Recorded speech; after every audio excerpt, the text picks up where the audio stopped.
SoundLine Audiobooks presents Wuthering Heights by Emily Brontë, chapters 22 through 27. The story continues beyond the storm. Chapter 22. Summer drew to an end and early autumn. It was past Michaelmas, but the harvest was late that year, and a few of our fields were still uncleared. Mr. Linton and his daughter would frequently walk out among the reapers. At the carrying of the last sheaves, they stayed till dusk, and the evening happening to be chill and damp, my master caught a bad cold that settled obstinately on his lungs and confined him indoors throughout the whole of the winter, nearly without intermission. Poor Kathy, frightened from her little romance, had been considerably sadder and duller since its abandonment, and her father insisted on her reading less and taking more exercise. She had his companionship no longer. I esteemed it a duty to supply its lack as much as possible with mine, an inefficient substitute, for I could only spare 2 or 3 hours from my numerous diurnal occupations to follow her footsteps, and then my society was obviously less desirable than his.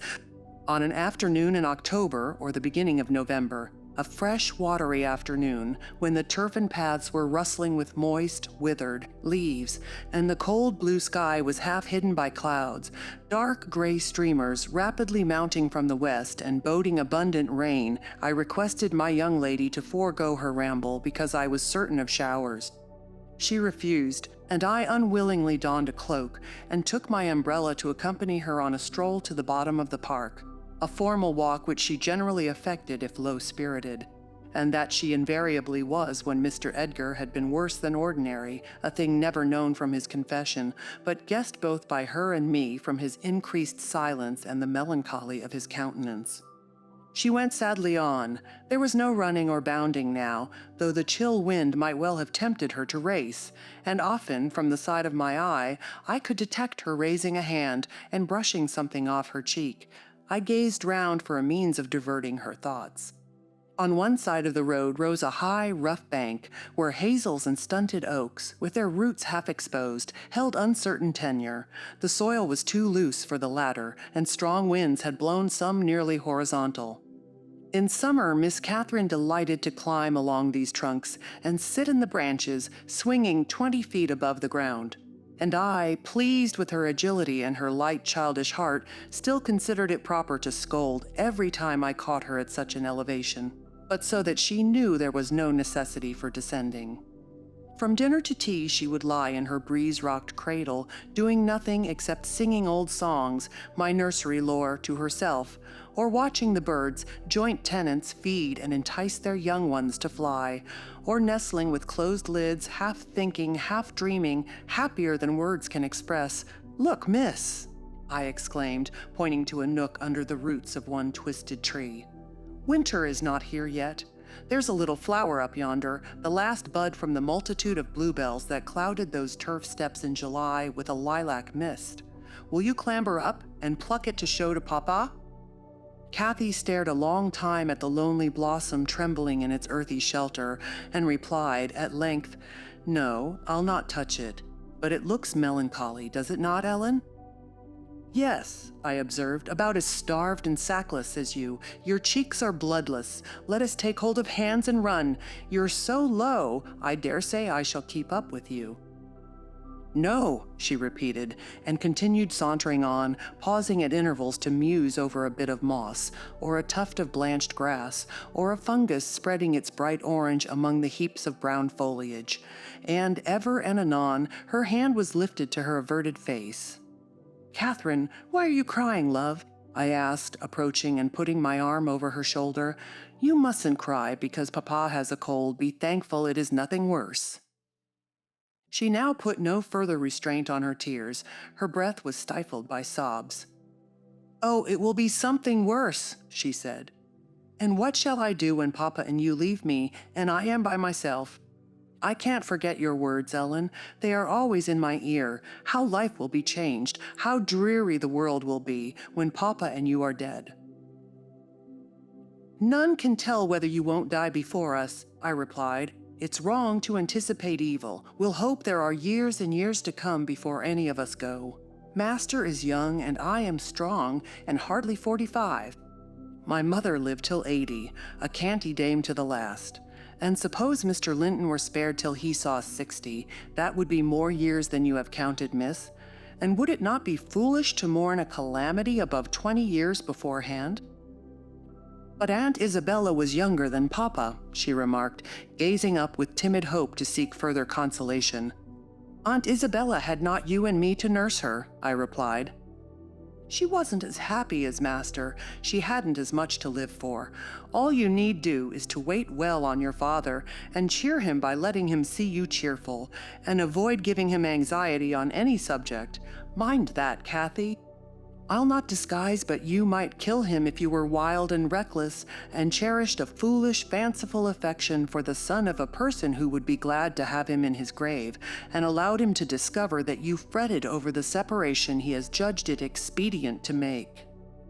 I fret about nothing on earth except Papa's illness, answered my companion. I care for nothing in comparison with Papa, and I'll never, oh, never, while I have my senses, do an act or say a word to vex him.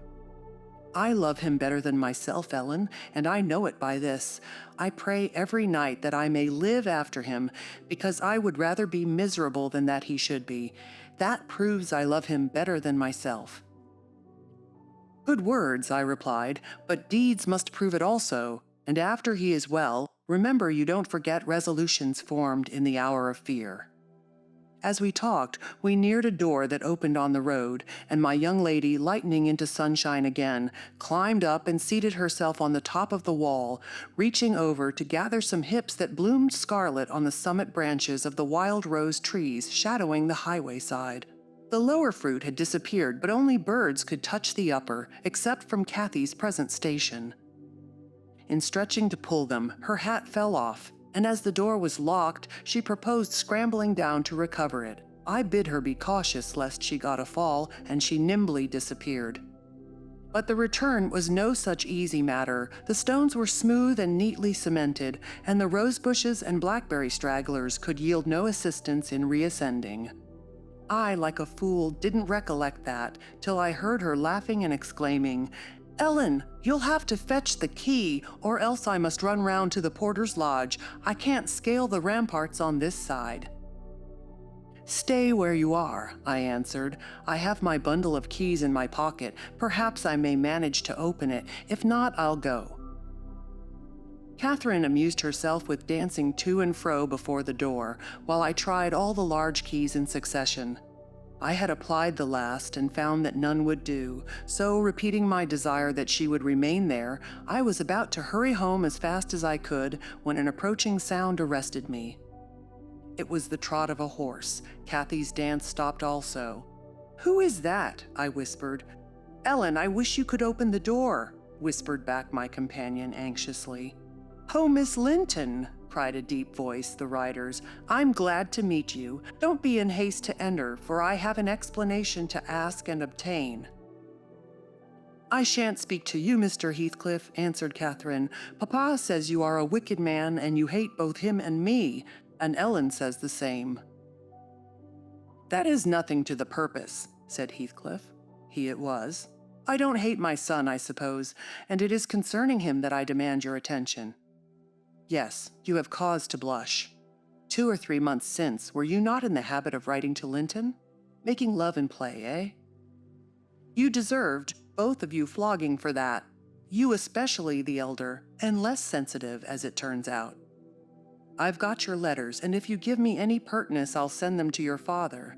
I presume you grew weary of the amusement and dropped it, didn't you? Well, you dropped Linton with it into a slough of despond.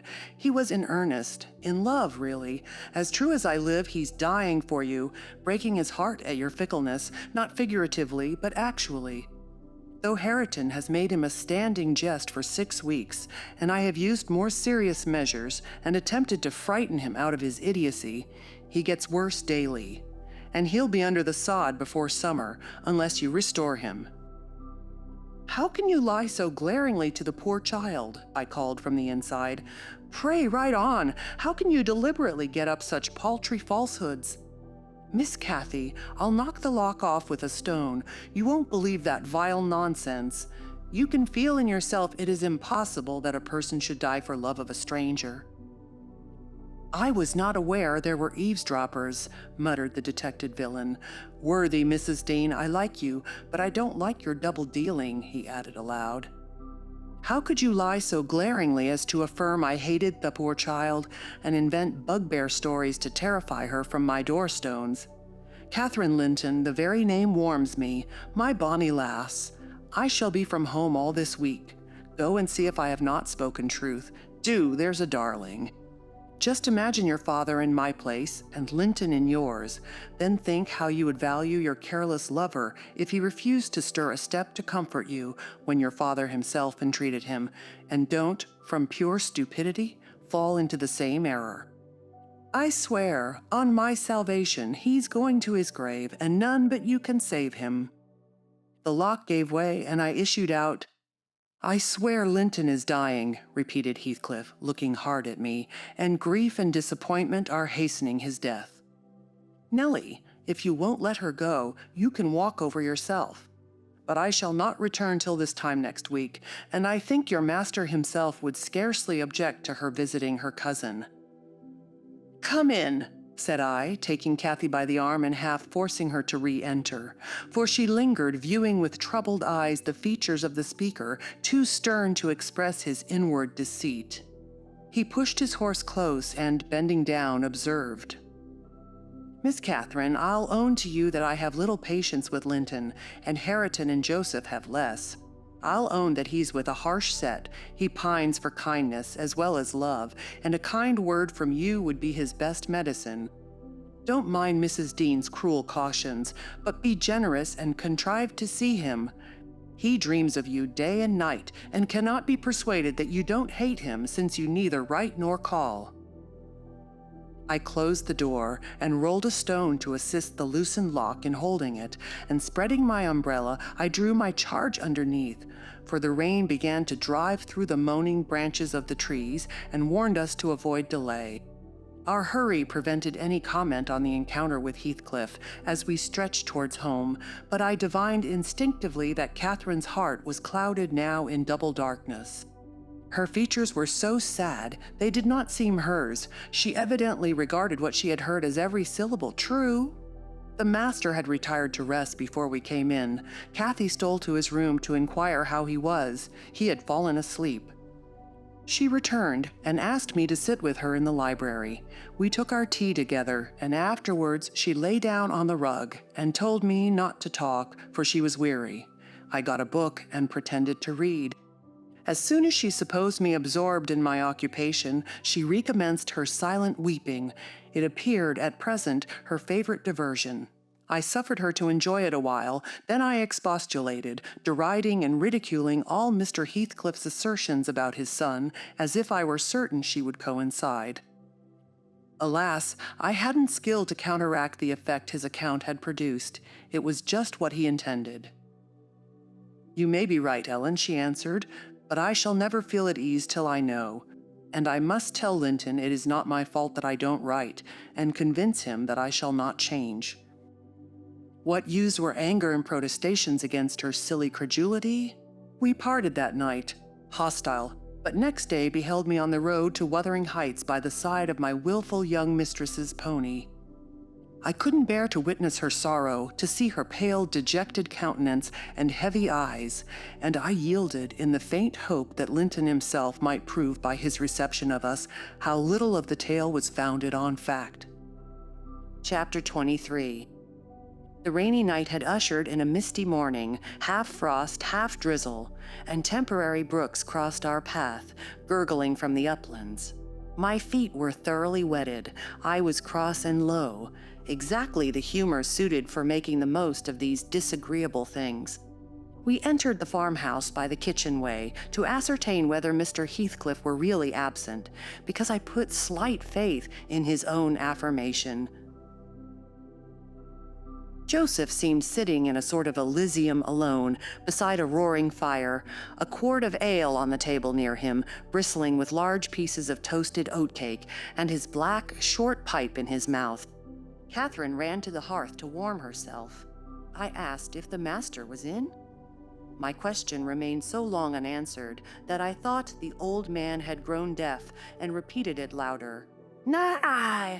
he snarled, or rather screamed through his nose. "Nah! Ya mu goa back where ya come fruf." "Joseph!" cried a peevish voice simultaneously with me from the inner room. "How often am I to call you? There are only a few red ashes now. Joseph, come this moment!" Vigorous puffs and a resolute stare into the grate declared he had no ear for this appeal. The housekeeper and Hareton were invisible, one gone on an errand, and the other at his work, probably. We knew Linton's tones and entered. "Oh, I hope you'll die in a garret, starved to death," said the boy, mistaking our approach for that of his negligent attendant. He stopped on observing his error. His cousin flew to him. "Is that you, Miss Linton?" he said, raising his head from the arm of the great chair in which he reclined. "No, don't kiss me, it takes my breath.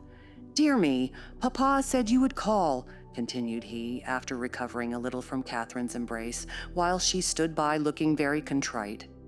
"Will you shut the door, if you please? You left it open. And those detestable creatures won't bring coals to the fire. It's so cold."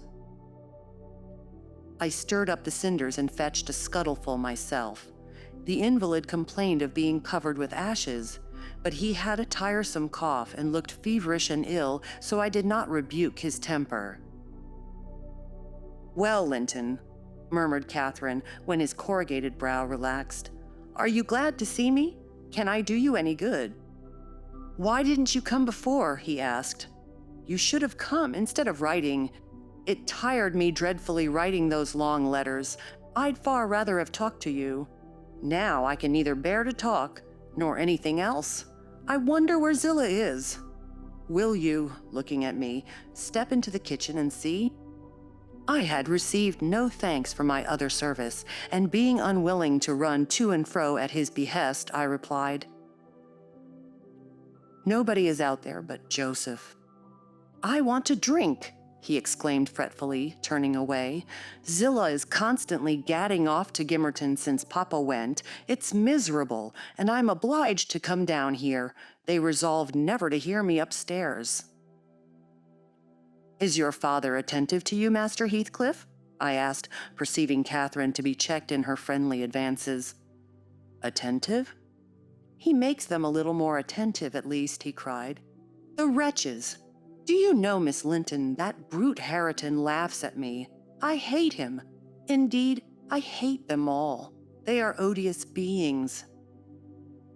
Cathy began searching for some water. She lighted on a pitcher in the dresser, filled a tumbler, and brought it.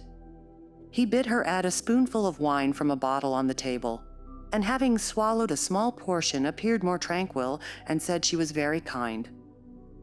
"And are you glad to see me?" asked she, reiterating her former question, and pleased to detect the faint dawn of a smile. "Yes, I am." "It's something new to hear a voice like yours," he replied, "but I have been vexed, because you wouldn't come. And Papa swore it was owing to me. He called me a pitiful, shuffling, worthless thing, and said you despised me, and if he had been in my place, he would be more the master of the Grange than your father by this time. But you don't despise me, do you, miss?" "I wish you would say Catherine or Cathy," interrupted my young lady. "Despise you? No. Next to Papa and Ellen, I love you better than anybody living. I don't love Mr. Heathcliff, though, and I dare not come when he returns. Will he stay away many days?" "Not many," answered Linton, "but he goes on to the moors frequently since the shooting season commenced, and you might spend an hour or two with me in his absence. Do say you will. I think I should not be peevish with you. You'd not provoke me, and you'd always be ready to help me, wouldn't you?" "Yes," said Catherine, stroking his long, soft hair. "If I could only get Papa's consent, I'd spend half my time with you. Pretty Linton, I wish you were my brother.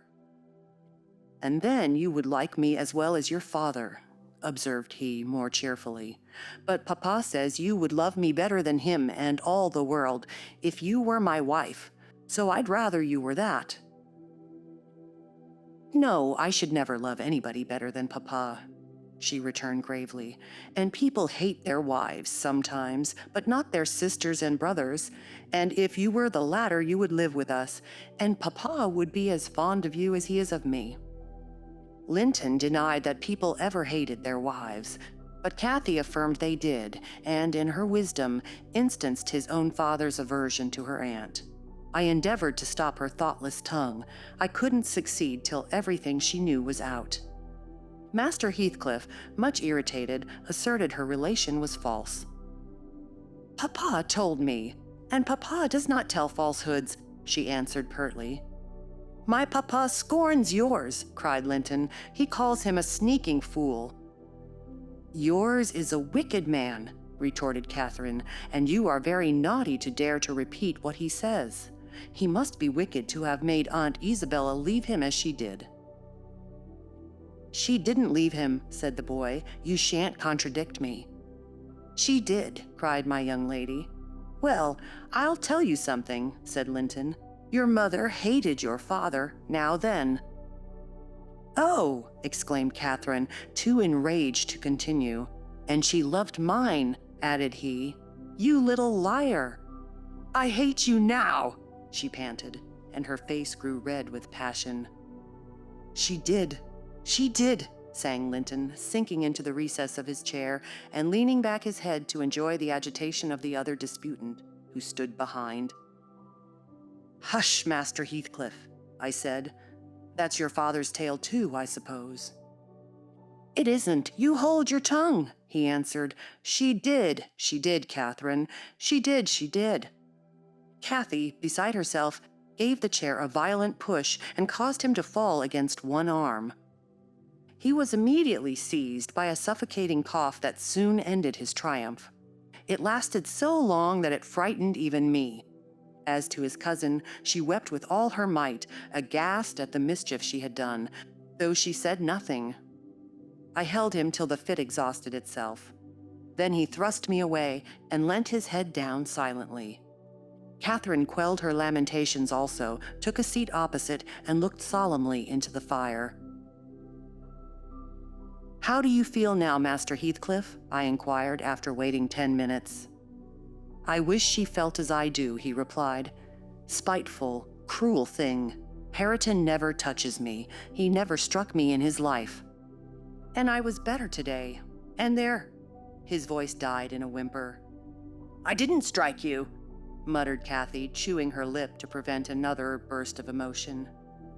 He sighed and moaned like one under great suffering, and kept it up for a quarter of an hour, on purpose to distress his cousin apparently, for whenever he caught a stifled sob from her, he put renewed pain and pathos into the inflections of his voice.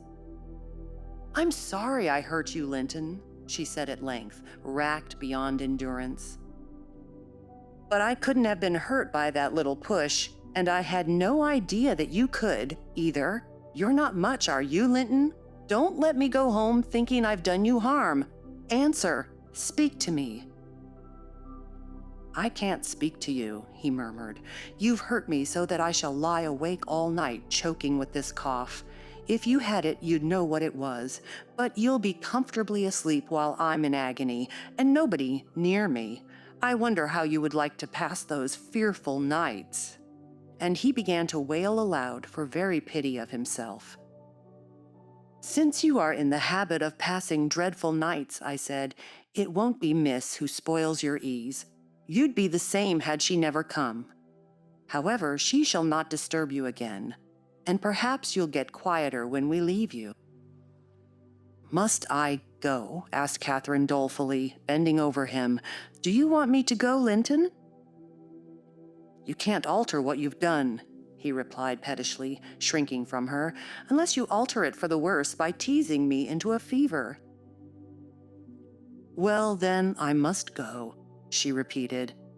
Let me alone at least, said he. I can't bear your talking. She lingered and resisted my persuasions to departure a tiresome while. But as he neither looked up nor spoke, she finally made a movement to the door, and I followed. We were recalled by a scream.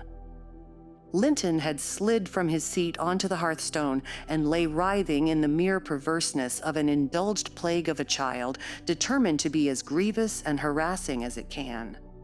I thoroughly gauged his disposition from his behavior and saw at once it would be folly to attempt humoring him. Not so my companion. She ran back in terror, knelt down and cried and soothed and entreated till he grew quiet from lack of breath, by no means from compunction at distressing her. "I shall lift him on to the settle," I said, "and he may roll about as he pleases. We can't stop to watch him. I hope you are satisfied, Miss Cathy, that you are not the person to benefit him, and that his condition of health is not occasioned by attachment to you. Now, then, there he is. Come away. As soon as he knows there is nobody by to care for his nonsense, he'll be glad to lie still." She placed a cushion under his head and offered him some water. He rejected the latter and tossed uneasily on the former, as if it were a stone or a block of wood. She tried to put it more comfortably. "I can't do with that," he said. "It's not high enough." Catherine brought another to lay above it. "That's too high," murmured the provoking thing. "How must I arrange it, then?" she asked despairingly. He twined himself up to her as she half knelt by the settle and converted her shoulder into a support.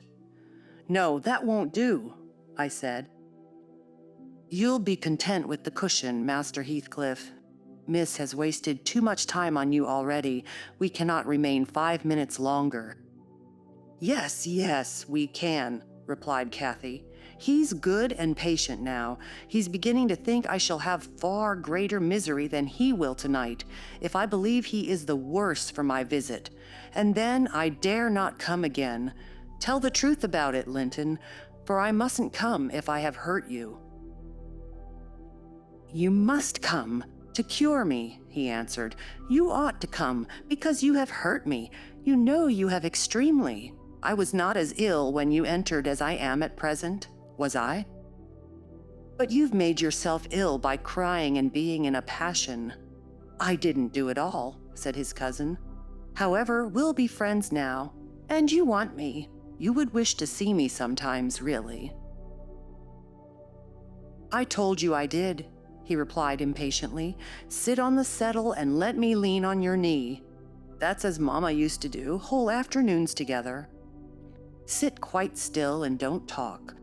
But you may sing a song if you can sing, or you may say a nice, long, interesting ballad, one of those you promised to teach me, or a story. I'd rather have a ballad, though. Begin." Catherine repeated the longest she could remember. The employment pleased both mightily. Linton would have another, and after that another, notwithstanding my strenuous objections, and so they went on until the clock struck 12, and we heard Hareton in the court, returning for his dinner. "And tomorrow, Catherine, will you be here tomorrow?" asked young Heathcliff, holding her frock as she rose reluctantly. "No," I answered, "nor next day neither." She, however, gave a different response, evidently, for his forehead cleared as she stooped and whispered in his ear. "You won't go tomorrow, recollect, miss," I commenced, when we were out of the house. "You are not dreaming of it, are you?" She smiled. "Oh, I'll take good care," I continued. "I'll have that lock mended, and you can escape by no way else." "I can get over the wall," she said, laughing. "The Grange is not a prison, Ellen, and you are not my jailer. And besides, I'm almost 17. I'm a woman.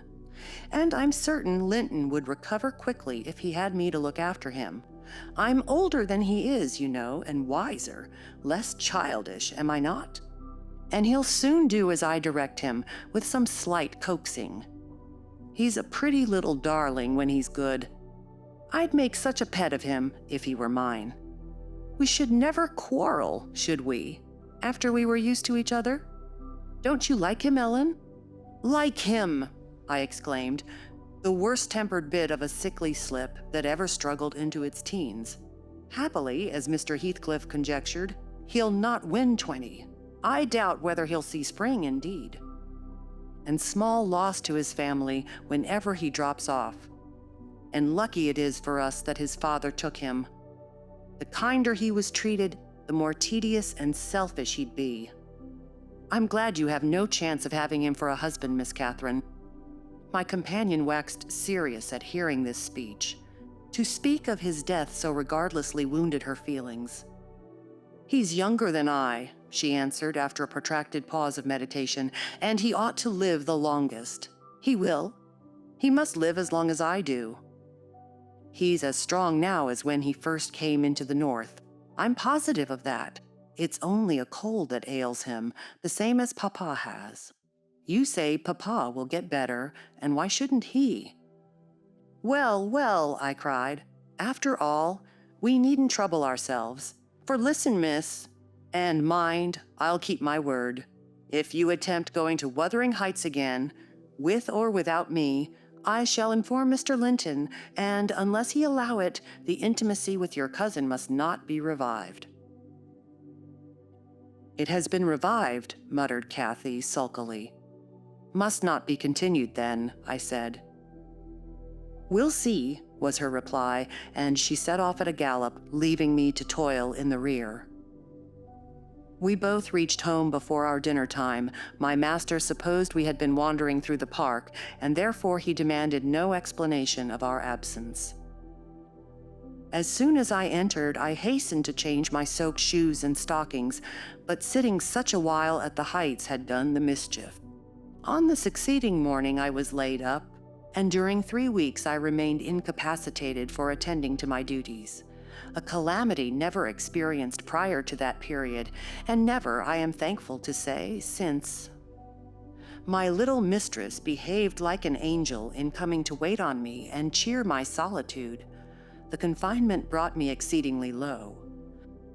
It is wearisome to a stirring active body, but few have slighter reasons for complaint than I had. The moment Catherine left Mr. Linton's room, she appeared at my bedside. Her day was divided between us. No amusement usurped a minute. She neglected her meals, her studies, and her play, and she was the fondest nurse that ever watched. She must have had a warm heart when she loved her father so, to give so much to me. I said her days were divided between us, but the master retired early and I generally needed nothing after 6 o'clock, thus the evening was her own. Poor thing. I never considered what she did with herself after tea.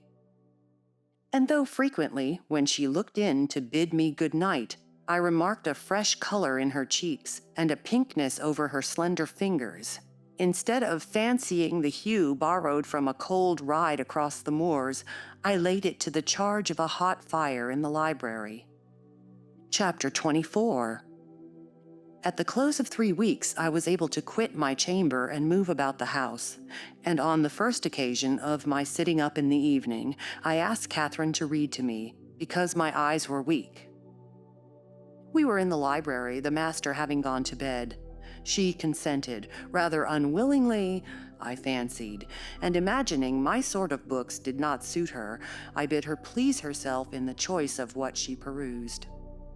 She selected one of her own favorites and got forward steadily about an hour. Then came frequent questions. "Ellen, are not you tired? Hadn't you better lie down now? You'll be sick, keeping up so long, Ellen." "No, no, dear, I'm not tired," I returned, continually. Perceiving me immovable, she essayed another method of showing her disrelish for her occupation. It changed to yawning and stretching and, "Ellen, I'm tired." "Give over then and talk," I answered. That was worse. She fretted and sighed and looked at her watch till 8 and finally went to her room completely overdone with sleep, judging by her peevish, heavy look and the constant rubbing she inflicted on her eyes. The following night she seemed more impatient still, and on the 3rd, from recovering my company, she complained of a headache and left me. I thought her conduct odd.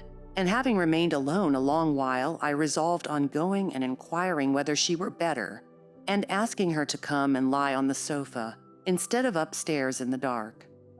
No Catherine could I discover upstairs, and none below. The servants affirmed they had not seen her. I listened at Mr. Edgar's door. All was silence. I returned to her apartment, extinguished my candle, and seated myself in the window. The moon shone bright. A sprinkling of snow covered the ground, and I reflected that she might, possibly, have taken it into her head to walk about the garden for refreshment. I did detect a figure creeping along the inner fence of the park, but it was not my young mistress. On its emerging into the light, I recognized one of the grooms. He stood a considerable period viewing the carriage road through the grounds, then started off at a brisk pace as if he had detected something, and reappeared presently, leading Mrs. Pony. And there she was, just dismounted and walking by its side. The man took his charge stealthily across the grass towards the stable. Kathy entered by the casement window of the drawing room and glided noiselessly up to where I awaited her. She put the door gently to, slipped off her snowy shoes, untied her hat, and was proceeding, unconscious of my espionage, to lay aside her mantle when I suddenly rose and revealed myself.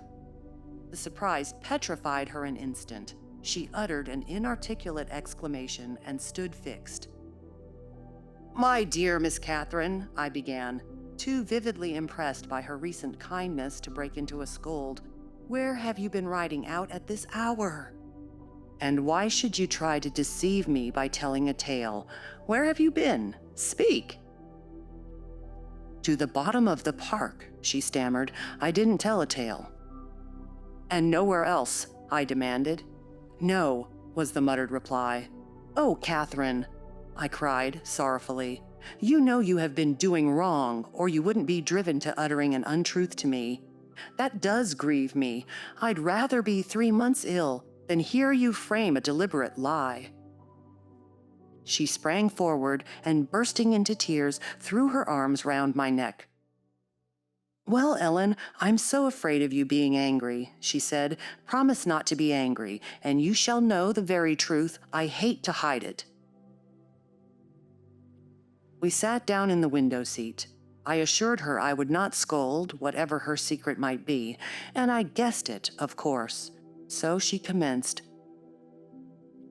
"I've been to Wuthering Heights, Ellen, and I've never missed going a day since you fell ill, except thrice before, and twice after you left your room. I gave Michael books and pictures to prepare Minnie every evening and to put her back in the stable. You mustn't scold him either, mind. I was at the Heights by 6:30 and generally stayed till 8:30 and then galloped home.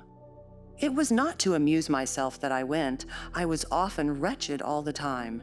Now and then I was happy, once in a week perhaps. At first, I expected there would be sad work persuading you to let me keep my word to Linton, for I had engaged to call again next day when we quitted him.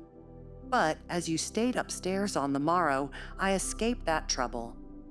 While Michael was refastening the lock of the park door in the afternoon, I got possession of the key and told him how my cousin wished me to visit him because he was sick and couldn't come to the Grange, and how Papa would object to my going, and then I negotiated with him about the pony. He is fond of reading, and he thinks of leaving soon to get married, so he offered, if I would lend him books out of the library, to do what I wished. But I preferred giving him my own, and that satisfied him better. On my second visit, Linton seemed in lively spirits, and Zillah, that is their housekeeper, made us a clean room and a good fire, and told us that, as Joseph was out at a prayer meeting and Hareton Earnshaw was off with his dogs, robbing our woods of pheasants, as I heard afterwards, we might do what we liked. She brought me some warm wine and gingerbread, and appeared exceedingly good-natured, and Linton sat in the armchair and I in the little rocking chair on the hearthstone, and we laughed and talked so merrily, and found so much to say. We planned where we would go and what we would do in summer. I needn't repeat that because you would call it silly. One time, however, we were near quarreling. He said the pleasantest manner of spending a hot July day was lying from morning till evening on a bank of heath in the middle of the moors, with the bees humming dreamily about among the bloom, and the larks singing high up overhead, and the blue sky and bright sun shining steadily and cloudlessly. That was his most perfect idea of heaven's happiness. Mine was rocking in a rustling green tree with a west wind blowing and bright white clouds flitting rapidly above, and not only larks but throstles and blackbirds and linnets and cuckoos pouring out music on every side, and the moors seen at a distance broken into cool, dusky dells, but close by great swells of long grass undulating in waves to the breeze, and woods and sounding water, and the whole world awake and wild with joy. He wanted all to lie in an ecstasy of peace. I wanted all to sparkle and dance in a glorious jubilee. I said his heaven would be only half alive, and he said mine would be drunk. I said I should fall asleep in his, and he said he could not breathe in mine, and began to grow very snappish. At last, we agreed to try both, as soon as the right weather came, and then we kissed each other and were friends. After sitting still an hour, I looked at the great room with its smooth, uncarpeted floor and thought how nice it would be to play in, if we removed the table.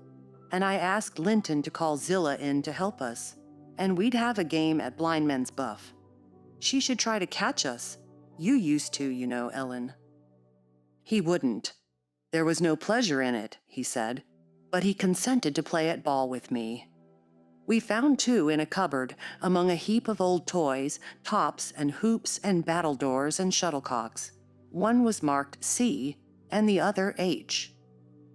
I wished to have the C because that stood for Catherine, and the H might be for Heathcliff, his name, but the brand came out of H, and Linton didn't like it. I beat him constantly, and he got cross again and coughed and returned to his chair. That night, though, he easily recovered his good humor. He was charmed with 2 or 3 pretty songs, your songs, Ellen, and when I was obliged to go, he begged and entreated me to come the following evening, and I promised. Minnie and I went flying home as light as air, and I dreamt of Wuthering Heights and my sweet, darling cousin till morning. On the morrow I was sad, partly because you were poorly, and partly that I wished my father knew and approved of my excursions. But it was beautiful moonlight after tea, and as I rode on, the gloom cleared. I shall have another happy evening, I thought to myself, and what delights me more, my pretty Linton will. I trotted up their garden and was turning round to the back when that fellow Earnshaw met me, took my bridle, and bid me go in by the front entrance. He patted Minnie's neck and said she was a bonny beast, and appeared as if he wanted me to speak to him. I only told him to leave my horse alone, or else it would kick him. He answered in his vulgar accent, it wouldn't do Mitch hurt if it did, and surveyed its legs with a smile. I was half inclined to make it try.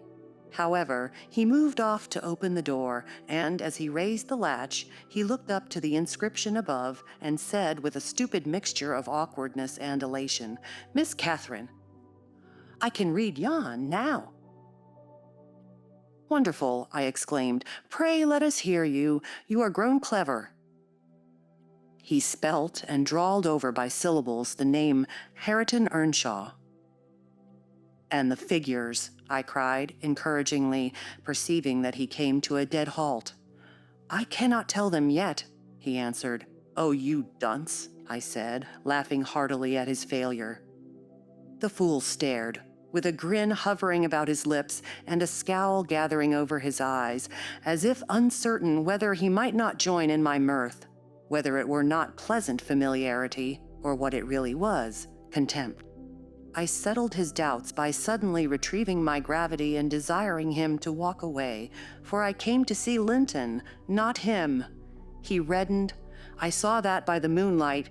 dropped his hand from the latch, and skulked off, a picture of mortified vanity. He imagined himself to be as accomplished as Linton, I suppose, because he could spell his own name, and was marvelously discomfited that I didn't think the same. "Stop, Miss Catherine, dear," I interrupted. "I shall not scold, but I don't like your conduct there. If you had remembered that Hareton was your cousin as much as Master Heathcliff, you would have felt how improper it was to behave in that way. At least, it was praiseworthy ambition for him to desire to be as accomplished as Linton, and probably he did not learn merely to show off. You had made him ashamed of his ignorance before, I have no doubt, and he wished to remedy it and please you. To sneer at his imperfect attempt was very bad breeding. Had you been brought up in his circumstances, would you be less rude? He was as quick and as intelligent a child as ever you were, and I'm hurt that he should be despised now, because that base Heathcliff has treated him so unjustly." "Well, Ellen, you won't cry about it, will you?" she exclaimed, surprised at my earnestness. "But wait, and you shall hear if he conned his ABC to please me, and if it were worthwhile being civil to the brute." I entered. Linton was lying on the settle, and half got up to welcome me. "I'm ill tonight, Catherine, love," he said, "and you must have all the talk, and let me listen. Come and sit by me. I was sure you wouldn't break your word, and I'll make you promise again before you go."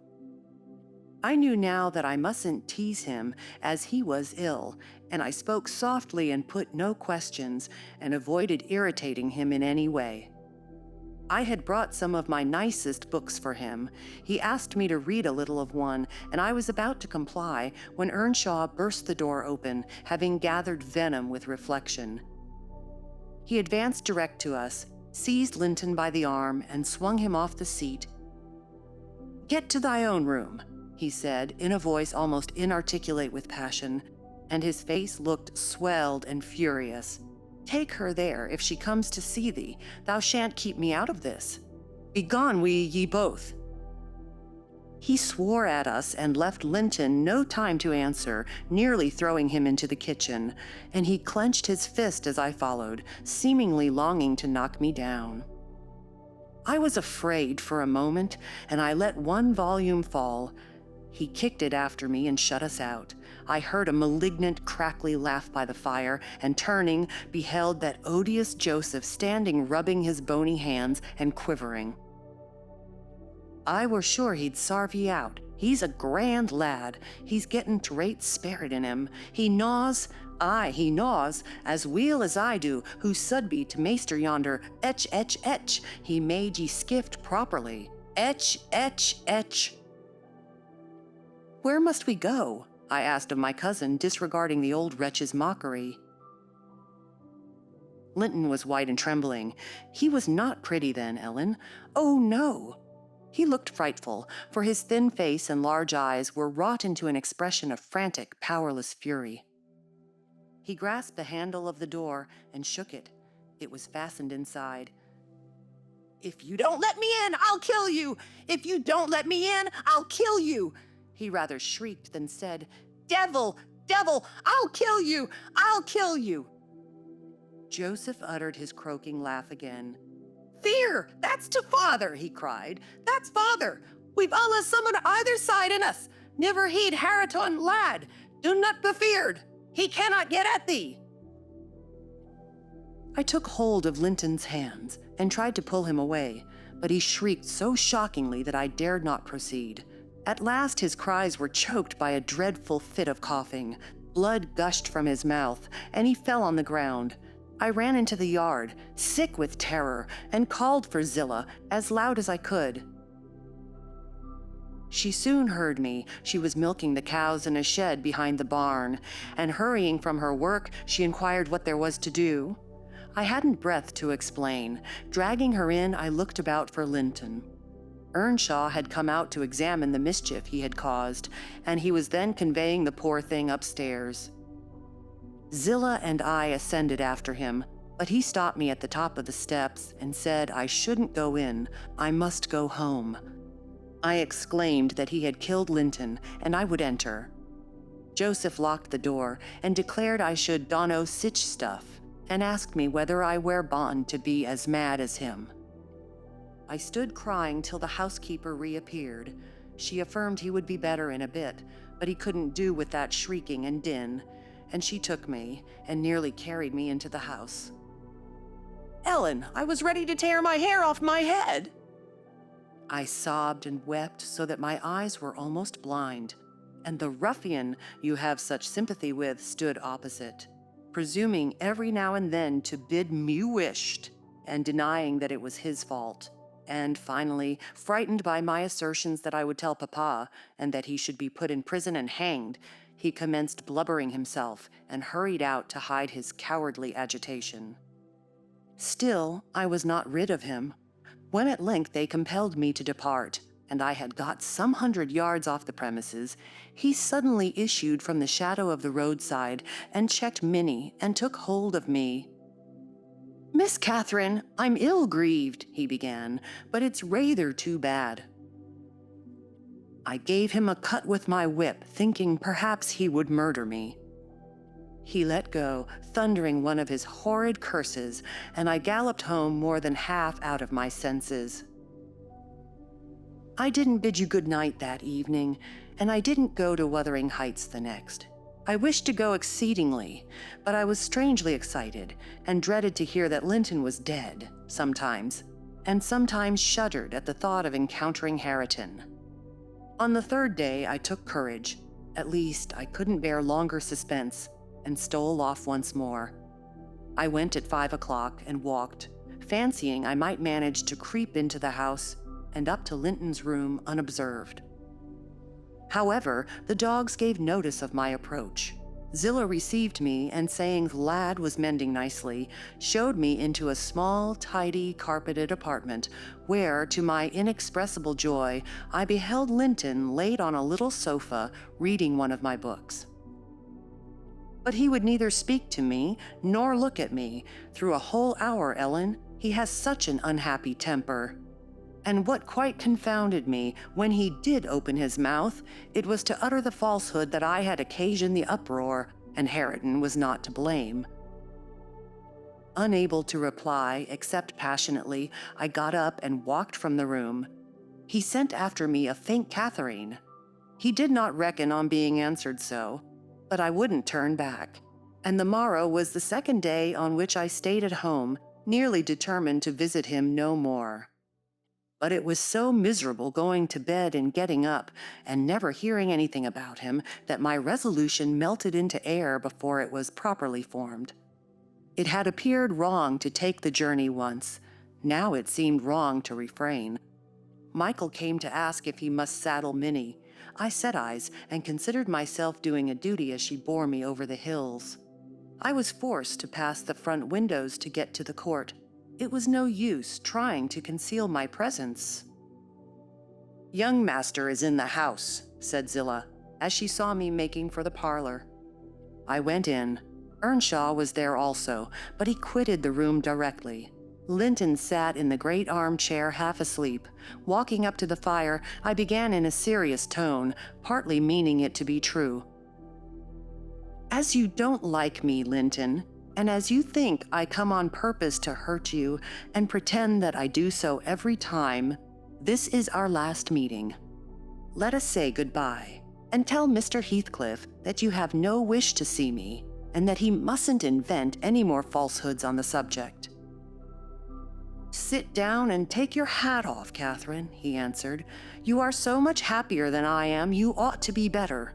Papa talks enough of my defects and shows enough scorn of me to make it natural I should doubt myself. I doubt whether I am not altogether as worthless as he calls me frequently, and then I feel so cross and bitter. I hate everybody. I am worthless and bad in temper and bad in spirit almost always. And if you choose, you may say goodbye. You'll get rid of an annoyance. Only, Catherine, do me this justice. Believe that if I might be as sweet and as kind and as good as you are, I would be, as willingly and more so, than as happy and as healthy. and believe that your kindness has made me love you deeper than if I deserved your love. And though I couldn't and cannot help showing my nature to you, I regret it and repent it, and shall regret and repent it till I die." I felt he spoke the truth, and I felt I must forgive him, and though we should quarrel the next moment, I must forgive him again. We were reconciled, but we cried, both of us, the whole time I stayed, not entirely for sorrow, yet I was sorry Linton had that distorted nature. He'll never let his friends be at ease, and he'll never be at ease himself. I have always gone to his little parlor since that night, because his father returned the day after. About 3 times, I think, we have been merry and hopeful, as we were the first evening. The rest of my visits were dreary and troubled, now with his selfishness and spite, and now with his sufferings, but I've learned to endure the former with nearly as little resentment as the latter. Mr. Heathcliff purposely avoids me. I have hardly seen him at all. Last Sunday, indeed, coming earlier than usual, I heard him abusing poor Linton cruelly for his conduct of the night before. I can't tell how he knew of it, unless he listened. Linton had certainly behaved provokingly. However, it was the business of nobody but me, and I interrupted Mr. Heathcliff's lecture by entering and telling him so. He burst into a laugh and went away, saying he was glad I took that view of the matter. Since then, I've told Linton he must whisper his bitter things. Now, Ellen, you have heard all. I can't be prevented from going to Wuthering Heights, except by inflicting misery on 2 people. Whereas, if you'll only not tell Papa, my going need disturb the tranquility of none. You'll not tell, will you? It will be very heartless if you do. I'll make up my mind on that point by tomorrow, Miss Catherine, I replied. It requires some study, and so I'll leave you to your rest and go think it over. I thought it over aloud in my master's presence, walking straight from her room to his, and relating the whole story, with the exception of her conversations with her cousin and any mention of Hareton. Mr. Linton was alarmed and distressed more than he would acknowledge to me. In the morning, Catherine learnt my betrayal of her confidence, and she learnt also that her secret visits were to end. In vain she wept and writhed against the interdict, and implored her father to have pity on Linton. All she got to comfort her was a promise that he would write and give him leave to come to the Grange when he pleased, but explaining that he must no longer expect to see Catherine at Wuthering Heights. Chapter 25. "These things happened last winter, sir," said Mrs. Dean. "Hardly more than a year ago. Last winter, I did not think, at another 12 months' end, I should be amusing a stranger to the family with relating them. Yet, who knows how long you'll be a stranger? You're too young to rest always contented, living by yourself, and I some way fancy no one could see Catherine Linton and not love her. You smile, but why do you look so lively and interested when I talk about her? And why have you asked me to hang her picture over your fireplace? And why?"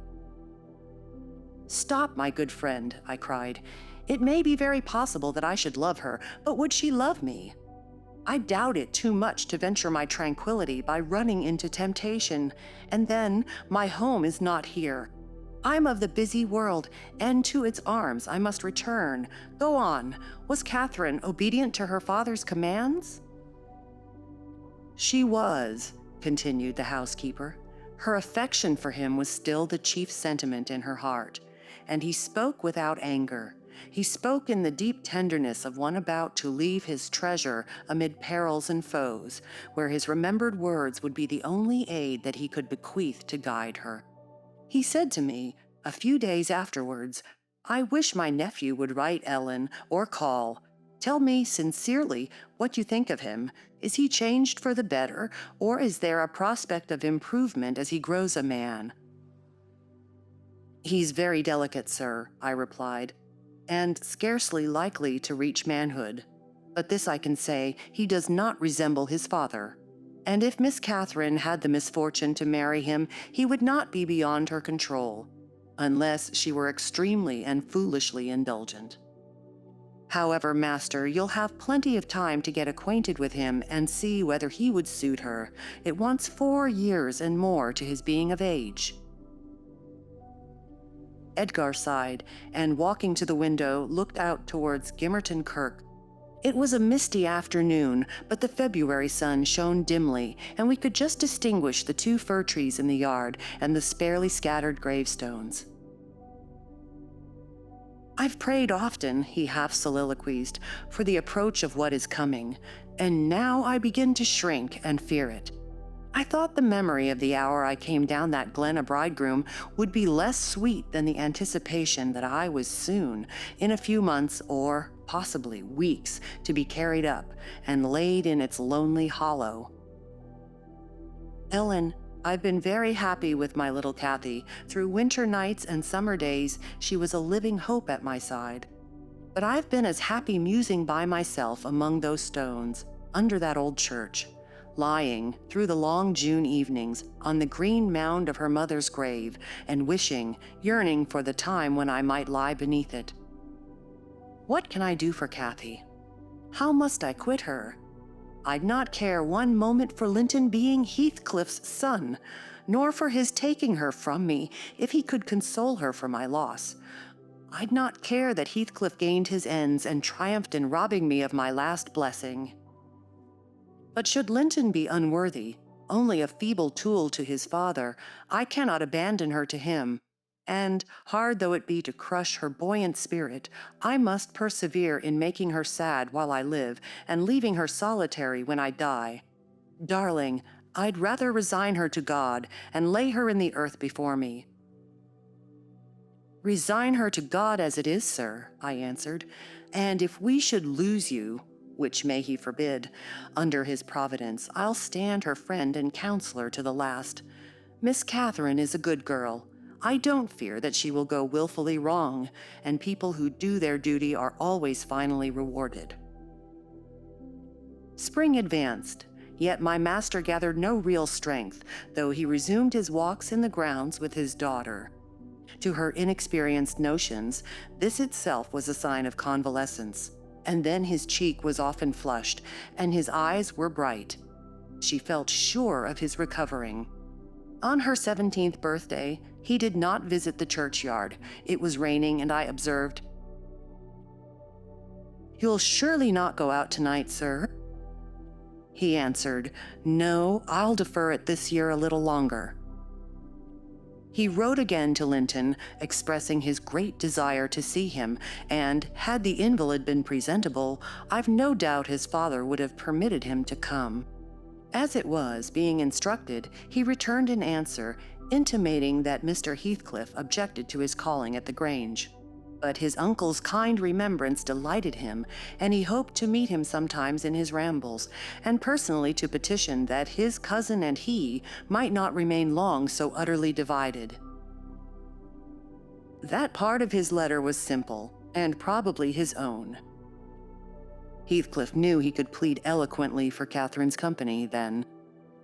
"I do not ask," he said, "that she may visit here, but am I never to see her, because my father forbids me to go to her home, and you forbid her to come to mine? Do now and then ride with her towards the heights, and let us exchange a few words in your presence. We have done nothing to deserve this separation, and you are not angry with me.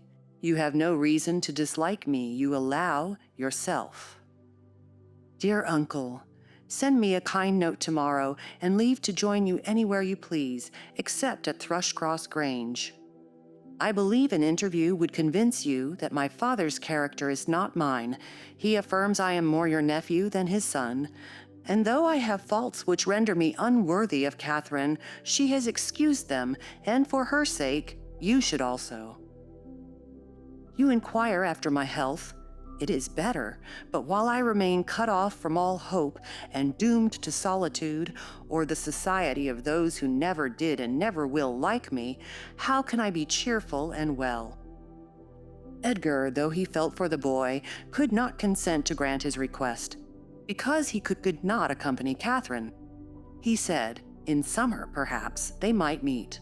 Meantime, he wished him to continue writing at intervals, and engaged to give him what advice and comfort he was able by letter, being well aware of his hard position in his family.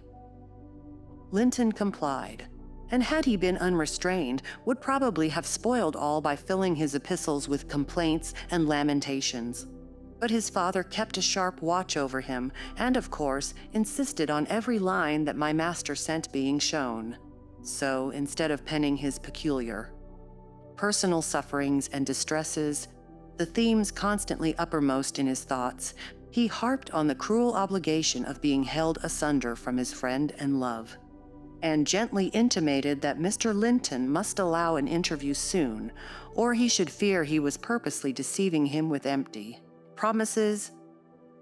Cathy was a powerful ally at home, and between them they at length persuaded my master to acquiesce in their having a ride or a walk together about once a week under my guardianship and on the moors nearest the Grange, for June found him still declining.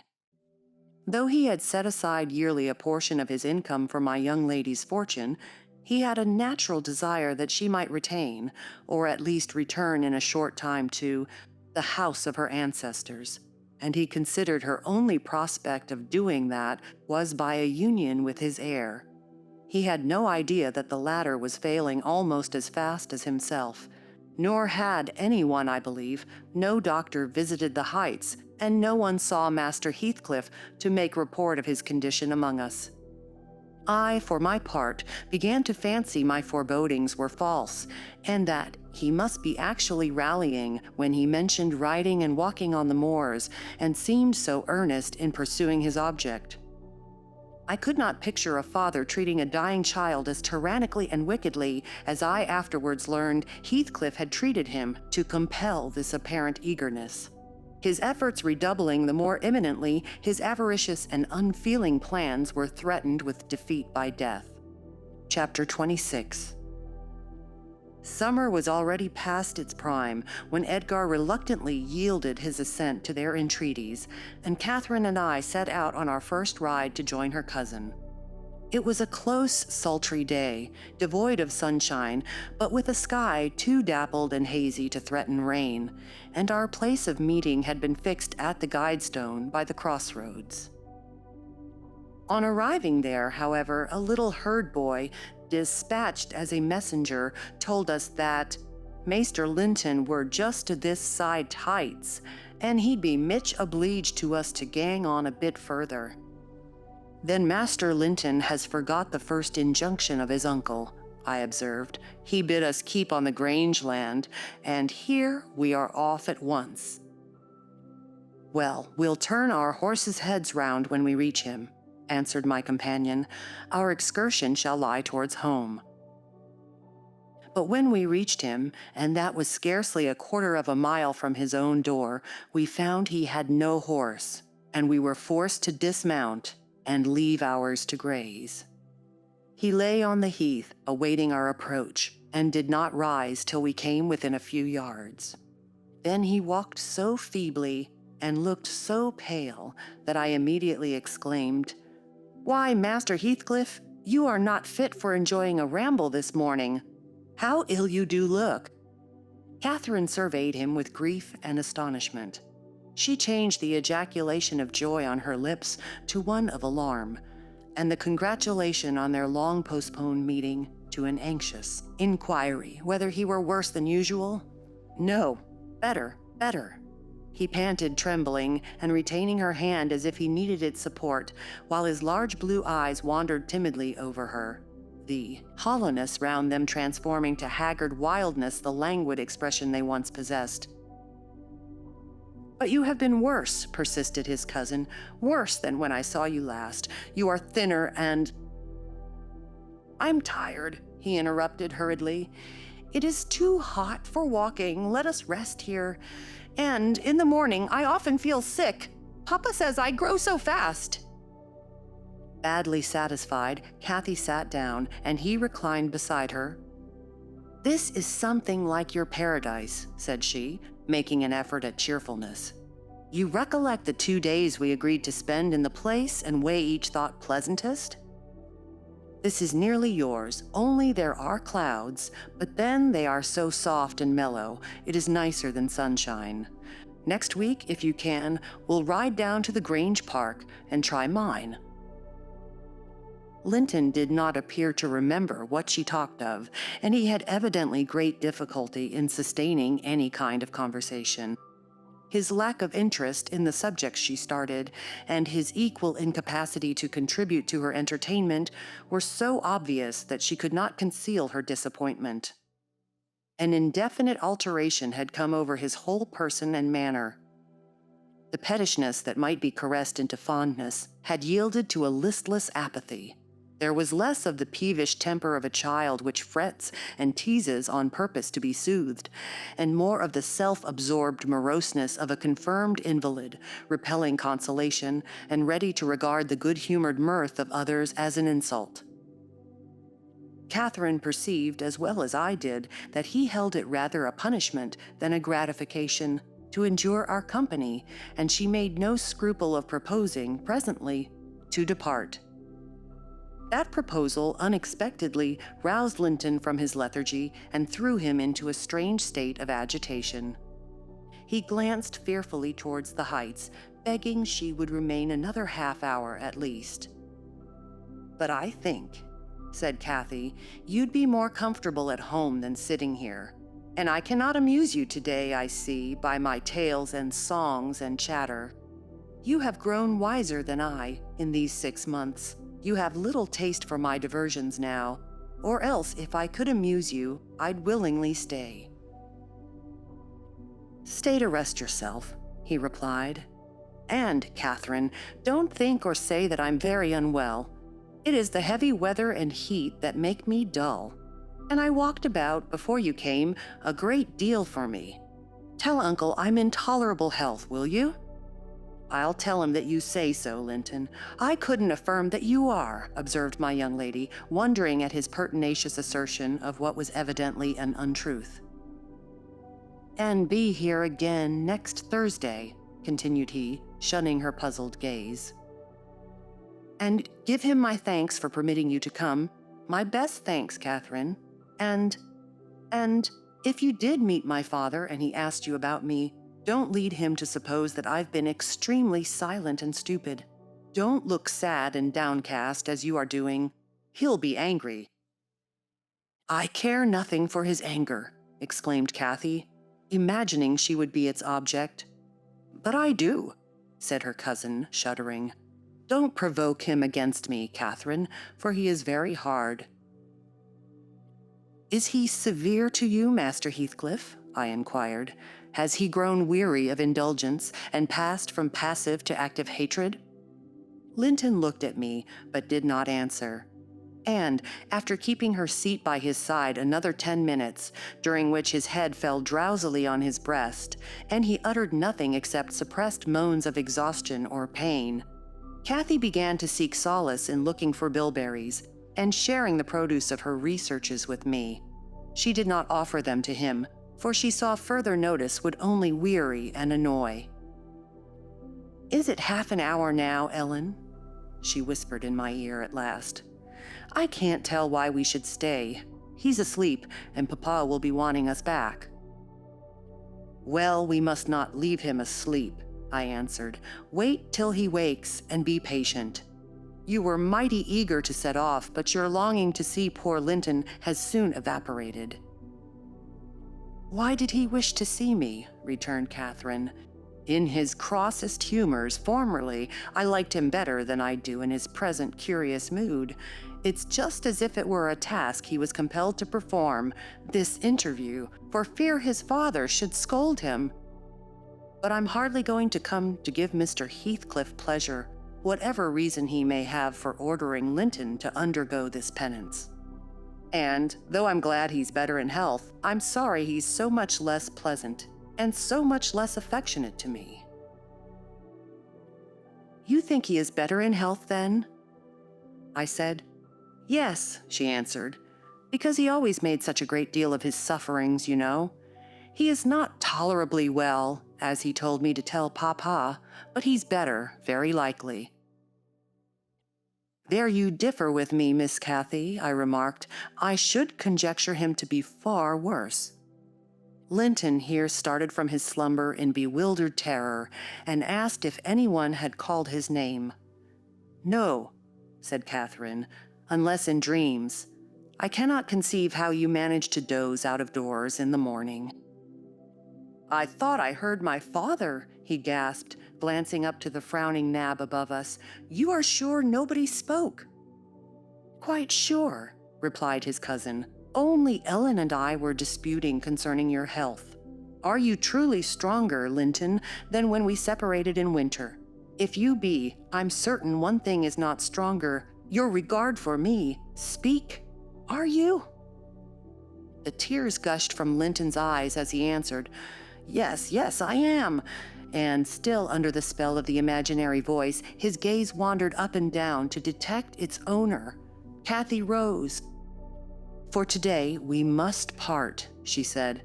"And I won't conceal that I have been sadly disappointed with our meeting, though I'll mention it to nobody but you.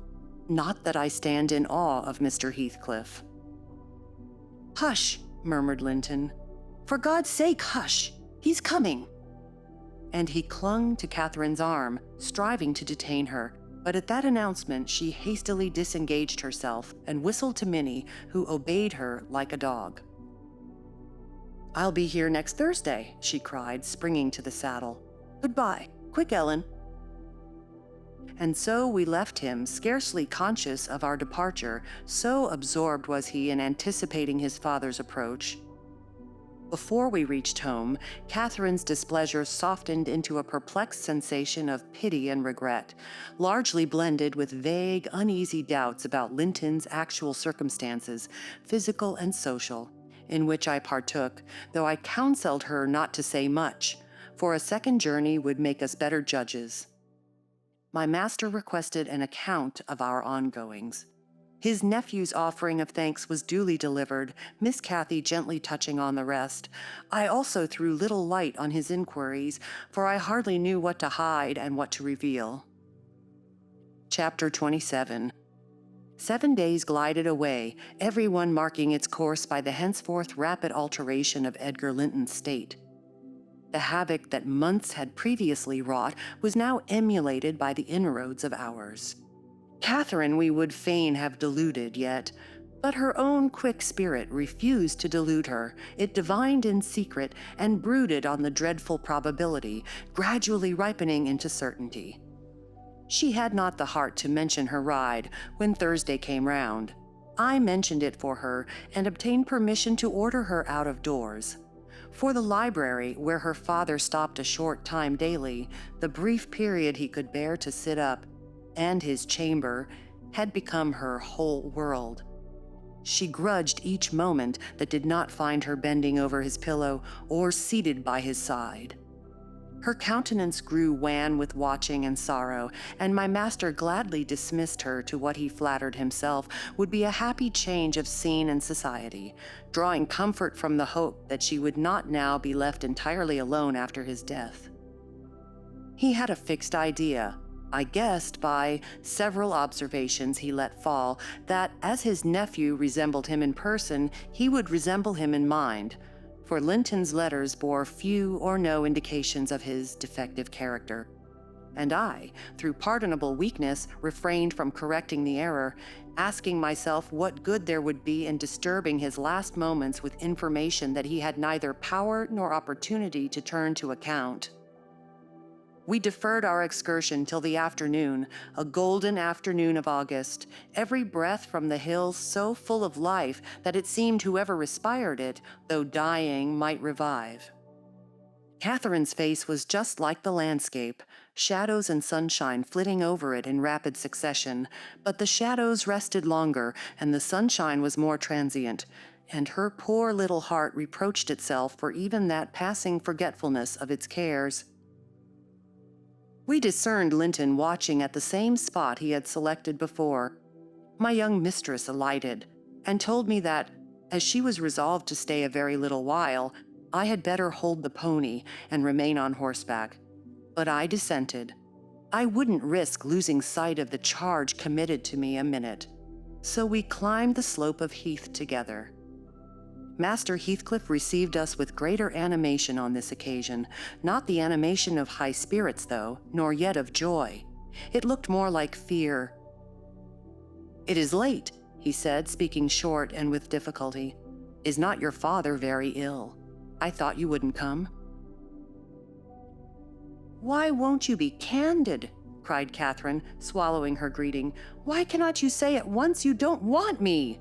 It is strange, Linton, that for the second time you have brought me here on purpose, apparently to distress us both, and for no reason besides."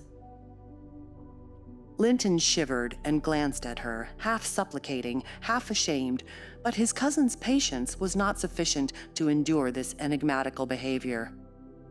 "My father is very ill," she said, "and why am I called from his bedside?" "Why didn't you send to absolve me from my promise when you wished I wouldn't keep it? Come, I desire an explanation. Playing and trifling are completely banished out of my mind, and I can't dance attendance on your affectations now." "My affectations," he murmured. "What are they? For heaven's sake, Catherine, don't look so angry. Despise me as much as you please. I am a worthless, cowardly wretch. I can't be scorned enough, but I'm too mean for your anger. Hate my father and spare me for contempt." "Nonsense!" cried Catherine in a passion. "Foolish, silly boy! And there, he trembles as if I were really going to touch him. You needn't bespeak contempt, Linton. Anybody will have it spontaneously at your service. Get off. I shall return home. It is folly dragging you from the hearthstone and pretending. What do we pretend?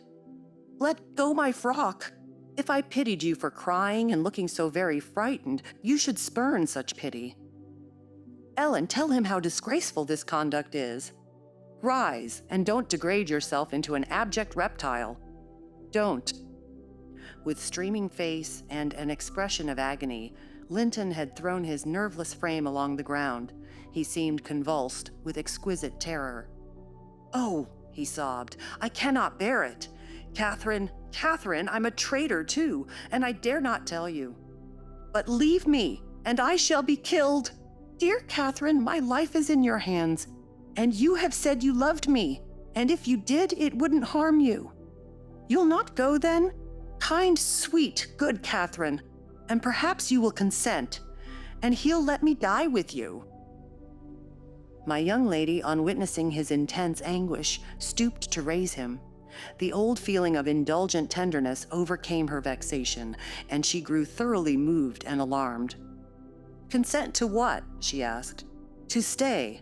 Tell me the meaning of this strange talk, and I will. You contradict your own words and distract me. Be calm and frank, and confess at once all that weighs on your heart. You wouldn't injure me, Linton, would you? You wouldn't let any enemy hurt me if you could prevent it? I'll believe you are a coward for yourself, but not a cowardly betrayer of your best friend." "But my father threatened me," gasped the boy, clasping his attenuated fingers, "and I dread him. I dare not tell." "Oh, well," said Catherine with scornful compassion, "keep your secret. I'm no coward. Save yourself. I'm not afraid." Her magnanimity provoked his tears. He wept wildly, kissing her supporting hands, and yet could not summon courage to speak out. I was cogitating what the mystery might be, and determined Catherine should never suffer to benefit him or anyone else by my goodwill, when, hearing a rustle among the ling, I looked up and saw Mr. Heathcliff almost close upon us, descending the heights. He didn't cast a glance towards my companions, though they were sufficiently near for Linton's sobs to be audible, but hailing me in the almost hearty tone he assumed to none besides, and the sincerity of which I couldn't avoid doubting, he said, "It is something to see you so near to my house, Nellie. How are you at the Grange? Let us hear. The rumor goes," he added, in a lower tone, "that Edgar Linton is on his deathbed. Perhaps they exaggerate his illness." "No, my master is dying," I replied. "It is true enough. A sad thing it will be for us all, but a blessing for him." "How long will he last, do you think?" he asked. "I don't know," I said. "Because," he continued, looking at the two young people, who were fixed under his eye. Linton appeared as if he could not venture to stir or raise his head, and Catherine could not move on his account. "Because that lad yonder seems determined to beat me, and I'd thank his uncle to be quick and go before him. Hallo, has the whelp been playing that game long? I did give him some lessons about sniveling. Is he pretty lively with Miss Linton generally?" "Lively? No.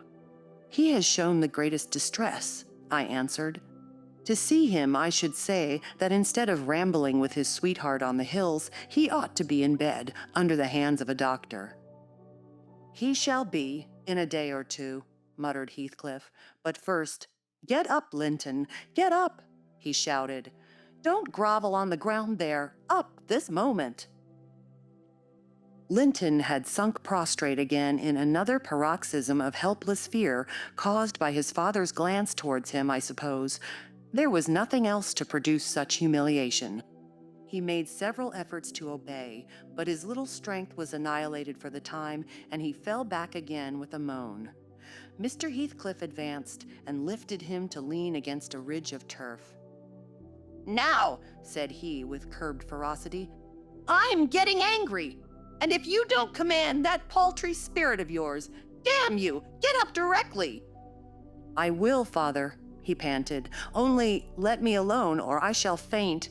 I've done as you wished, I'm sure. Catherine will tell you that I have been cheerful. Ah, keep by me, Catherine. Give me your hand." "Take mine," said his father. "Stand on your feet. There now. She'll lend you her arm. That's right, look at her. You would imagine I was the devil himself, Miss Linton, to excite such horror. Be so kind as to walk home with him, will you? He shudders if I touch him." "Linton, dear," whispered Catherine, "I can't go to Wuthering Heights. Papa has forbidden me. He'll not harm you. Why are you so afraid?" "I can never re-enter that house," he answered. "I'm not to re-enter it without you." "Stop," cried his father. "We'll respect Catherine's filial scruples. Nellie, take him in, and I'll follow your advice concerning the doctor without delay." "You'll do well," replied I, "but I must remain with my mistress. To mind your son is not my business." "You are very stiff," said Heathcliff. "I know that, but you'll force me to pinch the baby and make it scream before it moves your charity. Come then, my hero. Are you willing to return? Escorted by me?" He approached once more, and made as if he would seize the fragile being. But, shrinking back, Linton clung to his cousin and implored her to accompany him with a frantic importunity that admitted no denial. However I disapproved, I couldn't hinder her. Indeed, how could she have refused him herself? What was filling him with dread, we had no means of discerning, but there he was, powerless under its gripe, and any addition seemed capable of shocking him into idiocy. We reached the threshold. Catherine walked in, and I stood waiting till she had conducted the invalid to a chair, expecting her out immediately, when Mr. Heathcliff, pushing me forward, exclaimed, "My house is not stricken with the plague, Nellie, and I have a mind to be hospitable today. Sit down and allow me to shut the door." He shut and locked it also. I started. "You shall have tea before you go home," he added. "I am by myself. Hareton is gone with some cattle to the Lees, and Zillah and Joseph are off on a journey of pleasure. And, though I'm used to being alone, I'd rather have some interesting company, if I can get it. Miss Linton, take your seat by him. I give you what I have. The present is hardly worth accepting, but I have nothing else to offer. It is Linton, I mean. How she does stare. It's odd what a savage feeling I have to anything that seems afraid of me. Had I been born where laws are less strict and tastes less dainty, I should treat myself to a slow vivisection of those two as an evening's amusement. He drew in his breath, struck the table, and swore to himself, "By hell, I hate them." "I am not afraid of you," exclaimed Catherine, who could not hear the latter part of his speech. She stepped close up, her black eyes flashing with passion and resolution. "Give me that key! I will have it," she said. "I wouldn't eat or drink here if I were starving." Heathcliff had the key in his hand that remained on the table. He looked up, seized with a sort of surprise at her boldness, or, possibly, reminded by her voice and glance of the person from whom she inherited it. She snatched at the instrument and half succeeded in getting it out of his loosened fingers. But her action recalled him to the present. He recovered it speedily. "Now, Catherine Linton," he said, "stand off, or I shall knock you down, and that will make Mrs. Dean mad." Regardless of this warning, she captured his closed hand and its contents again. "We will go," she repeated, exerting her utmost efforts to cause the iron muscles to relax. And finding that her nails made no impression, she applied her teeth pretty sharply. Heathcliff glanced at me, a glance that kept me from interfering a moment. Catherine was too intent on his fingers to notice his face. He opened them suddenly and resigned the object of dispute. But, ere she had well secured it, he seized her with the liberated hand and, pulling her on his knee, administered with the other a shower of terrific slaps on both sides of the head, each sufficient to have fulfilled his threat had she been able to fall. At this diabolical violence, I rushed on him furiously. "You villain!" I began to cry. "You villain!" A touch on the chest silenced me. I am stout and soon put out of breath, and, what with that and the rage, I staggered dizzily back and felt ready to suffocate or to burst a blood vessel. The scene was over in 2 minutes. Catherine, released, put her 2 hands to her temples and looked just as if she were not sure whether her ears were off or on. She trembled like a reed, poor thing, and leant against the table, perfectly bewildered. "I know how to chastise children, you see," said the scoundrel grimly, as he stooped to repossess himself of the key, which had dropped to the floor. "Go to Linton now, as I told you, and cry at your ease. I shall be your father tomorrow, all the father you'll have in a few days, and you shall have plenty of that. You can bear plenty, you're no weakling, you shall have a daily taste, if I catch such a devil of a temper in your eyes again." Cathy ran to me instead of Linton, and knelt down and put her burning cheek on my lap, weeping aloud. Her cousin had shrunk into a corner of the settle, as quiet as a mouse, congratulating himself, I dare say, that the correction had alighted on another than him. Mr. Heathcliff, perceiving us all confounded, rose, and expeditiously made the tea himself. The cups and saucers were laid ready. He poured it out, and handed me a cup.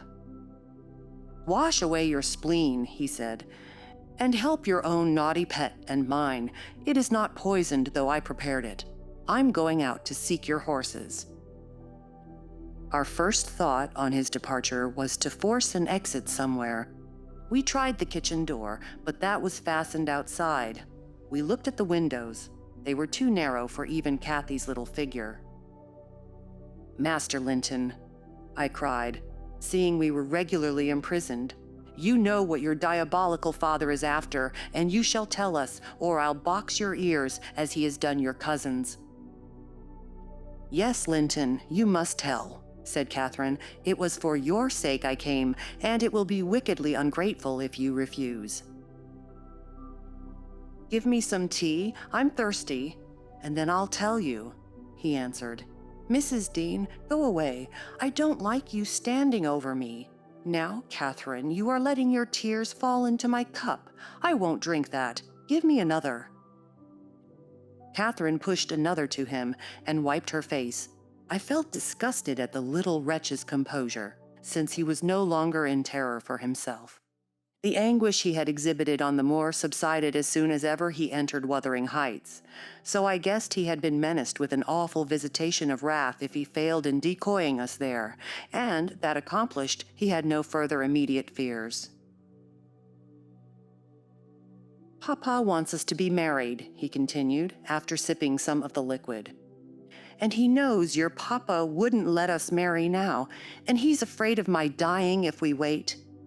So we are to be married in the morning, and you are to stay here all night, and if you do as he wishes, you shall return home next day and take me with you." "Take you with her, pitiful changeling," I exclaimed. "You marry? Why, the man is mad, or he thinks us fools, everyone. And do you imagine that beautiful young lady, that healthy, hearty girl, will tie herself to a little perishing monkey like you? Are you cherishing the notion that anybody, let alone Miss Catherine Linton, would have you for a husband? You want whipping for bringing us in here at all, with your dastardly puling tricks, and don't look so silly now. I've a very good mind to shake you severely for your contemptible treachery and your imbecile conceit." I did give him a slight shaking, but it brought on the cough, and he took to his ordinary resource of moaning and weeping, and Catherine rebuked me. "Stay all night?" "No," she said, looking slowly round. "Ellen, I'll burn that door down, but I'll get out." And she would have commenced the execution of her threat directly, but Linton was up in alarm for his dear self again. He clasped her in his two feeble arms, sobbing, "Won't you have me and save me? Not let me come to the Grange? Oh, darling Catherine, you mustn't go and leave. After all, you must obey my father. You must." "I must obey my own," she replied, "and relieve him from this cruel suspense. The whole night. What would he think? He'll be distressed already. I'll either break or burn a way out of the house. Be quiet. You're in no danger. But if you hinder me, Linton, I love Papa better than you." The mortal terror he felt of Mr. Heathcliff's anger restored to the boy his coward's eloquence. Catherine was near distraught. Still, she persisted that she must go home, and tried entreaty in her turn, persuading him to subdue his selfish agony. While they were thus occupied, our jailer re-entered. "Your beasts have trotted off," he said, "and now Linton, sniveling again. What has she been doing to you? Come, come, have done and get to bed. In a month or two, my lad, you'll be able to pay her back her present tyrannies with a vigorous hand. You're pining for pure love, are you not? Nothing else in the world, and she shall have you. There, to bed. Zillah won't be here tonight. You must undress yourself. Hush! Hold your noise. Once in your own room, I'll not come near you. You needn't fear. By chance, you've managed tolerably. I'll look to the rest." He spoke these words, holding the door open for his son to pass, and the latter achieved his exit exactly as a spaniel might, which suspected the person who attended on it of designing a spiteful squeeze. The lock was resecured. Heathcliff approached the fire, where my mistress and I stood silent. Catherine looked up and instinctively raised her hand to her cheek. His neighborhood revived a painful sensation. Anybody else would have been incapable of regarding the childish act with sternness, but he scowled on her and muttered, "Oh, you are not afraid of me? Your courage is well disguised. You seem damnably afraid." "I am afraid now," she replied, "because if I stay, Papa will be miserable. And how can I endure making him miserable when he... Mr. Heathcliff, let me go home. I promised to marry Linton. Papa would like me to, and I love him. Why should you wish to force me to do what I'll willingly do of myself?" "Send Ellen, then, to let Papa know I'm safe," exclaimed Catherine, weeping bitterly. "Or marry me now. Poor Papa! Ellen, he'll think we're lost. What shall we do?" "Not he. He'll think you are tired of waiting on him and run off for a little amusement," answered Heathcliff. "You cannot deny that you entered my house of your own accord, in contempt of his injunctions to the contrary. And it is quite natural that you should desire amusement at your age, and that you would weary of nursing a sick man, and that man only your father. Catherine, his happiest days were over when your days began. He cursed you, I dare say, for coming into the world. I did, at least. And it would just do if he cursed you as he went out of it. I'd join him. I don't love you. How should I? Weep away. As far as I can see, it will be your chief diversion hereafter, unless Linton make amends for other losses, and your provident parent appears to fancy he may. His letters of advice and consolation entertain me vastly. In his last he recommended my jewel to be careful of his, and kind to her when he got her. Careful and kind, that's paternal. But Linton requires his whole stock of care and kindness for himself. Linton can play the little tyrant well. He'll undertake to torture any number of cats, if their teeth be drawn and their claws pared. You'll be able to tell his uncle fine tales of his kindness when you get home again, I assure you. You're right there, I said. Explain your son's character. Show his resemblance to yourself, and then I hope Miss Cathy will think twice before she takes the cockatrice. I don't much mind speaking of his amiable qualities now, he answered, because she must either accept him or remain a prisoner, and you along with her till your master dies. I can detain you both quite concealed here. If you doubt, encourage her to retract her word, and you'll have an opportunity of judging. I'll not retract my word, said Catherine. I'll marry him within this hour, if I may go to Thrushcross Grange afterwards. Mr. Heathcliff, you're a cruel man, but you're not a fiend, and you won't, from mere malice, destroy irrevocably all my happiness. If Papa thought I had left him on purpose, and if he died before I returned, could I bear to live? I've given over crying, but I'm going to kneel here, at your knee, and I'll not get up, and I'll not take my eyes from your face till you look back at me. No, don't turn away. Do look, you'll see nothing to provoke you. I don't hate you. I'm not angry that you struck me. Have you never loved anybody in all your life, Uncle? Never. Ah, you must look once. I'm so wretched you can't help being sorry and pitying me. Keep your F's fingers off and move, or I'll kick you, cried Heathcliff, brutally repulsing her. I'd rather be hugged by a snake. How the devil can you dream of fawning on me? I detest you! He shrugged his shoulders, shook himself indeed as if his flesh crept with aversion, and thrust back his chair, while I got up and opened my mouth to commence a downright torrent of abuse. But I was rendered dumb in the middle of the first sentence by a threat that I should be shown into a room by myself the very next syllable I uttered. It was growing dark. We heard a sound of voices at the garden gate. Our host hurried out instantly. He had his wits about him. We had not. There was a talk of 2 or 3 minutes, and he returned alone. I thought it had been your cousin Hareton, I observed to Catherine. I wish he would arrive. Who knows but he might take our part. It was 3 servants sent to seek you from the Grange, said Heathcliff, overhearing me. You should have opened a lattice and called out, but I could swear that Chit is glad you didn't. She's glad to be obliged to stay, I'm certain. At learning the chance we had missed, we both gave vent to our grief without control, and he allowed us to wail on till 9 o'clock. Then he bid us go upstairs, through the kitchen, to Zilla's chamber, and I whispered my companion to obey. Perhaps we might contrive to get through the window there, or into a garret and out by its skylight. The window, however, was narrow, like those below, and the garret trap was safe from our attempts, for we were fastened in as before. We neither of us lay down.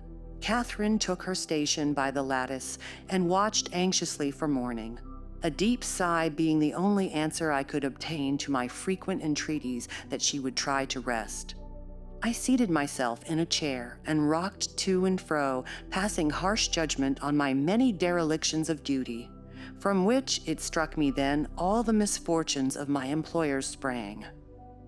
It was not the case in reality, I am aware, but it was, in my imagination, that dismal night, and I thought Heathcliff himself less guilty than I. At 7 o'clock he came and inquired if Miss Linton had risen. She ran to the door immediately and answered, "Yes." "Here, then," he said, opening it and pulling her out. I rose to follow, but he turned the lock again. I demanded my release. "Be patient," he replied. "I'll send up your breakfast in a while." I thumped on the panels and rattled the latch angrily, and Catherine asked why I was still shut up. He answered, "I must try to endure it another hour," and they went away. I endured it 2 or 3 hours. At length I heard a footstep, not Heathcliff's. "I've brought you something to eat," said a voice. Opened door. Complying eagerly, I beheld Hareton, laden with food enough to last me all day. "Tack it," he added, thrusting the tray into my hand. "Stay 1 minute," I began. "Nay," cried he, and retired, regardless of any prayers I could pour forth to detain him. And there I remained enclosed the whole day, and the whole of the next night, and another and another. 5 nights and 4 days I remained, altogether, seeing nobody but Hareton once every morning, and he was a model of a jailer, surly and dumb, and deaf to every attempt at moving his sense of justice or compassion.